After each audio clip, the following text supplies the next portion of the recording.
Hi, are you lazy? Because I sure am. And that's why I loathe exporting from Substance Painter to Unreal Engine.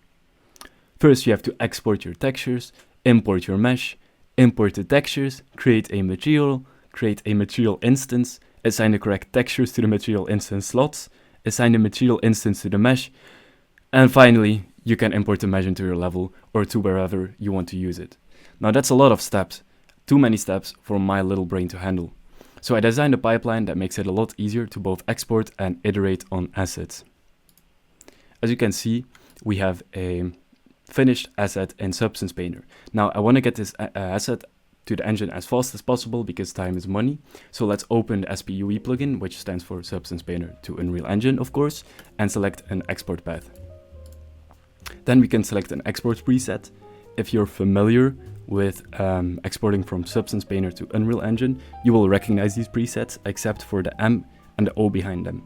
The M stands for masked and the O stands for opacity. So if your asset has opacity or a mask, you will select these. This asset doesn't, so let's go for RMA. The export size, let's set it to 4K because this asset has a lot of detail, and the bit depth to 16 for maximum color range. The padding is important for mip mapping, but most of the times you can just leave this to infinite. And then we can export. Once we've exported our asset, we can hop on over to Unreal Engine, where we can head to our plugin in the SPUE folder and run the editor utility widget. A window will open up where we can select our paths. So let's go to the folder where we exported, and you can see that the tool has created a folder named after the substance file. This will also be the name for the asset in Engine. As you can see, I have also exported a second asset to showcase that you can export multiple assets at a time.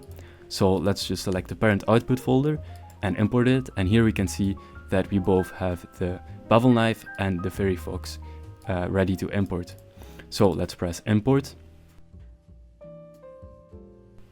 Once our tool is done processing, we can open up the content browser and we will see that a bunch of new folders have been created. First of all, for the textures, the materials, and the meshes. If you now drag the meshes into our level, we should be able to see our asset with the materials automatically applied without user interaction. The same goes for our second asset, which has also been imported correctly with its materials assigned. So that's pretty much it for the tool. If you want more information, I suggest you read the documentation in the description. And besides that, have a great day. Bye.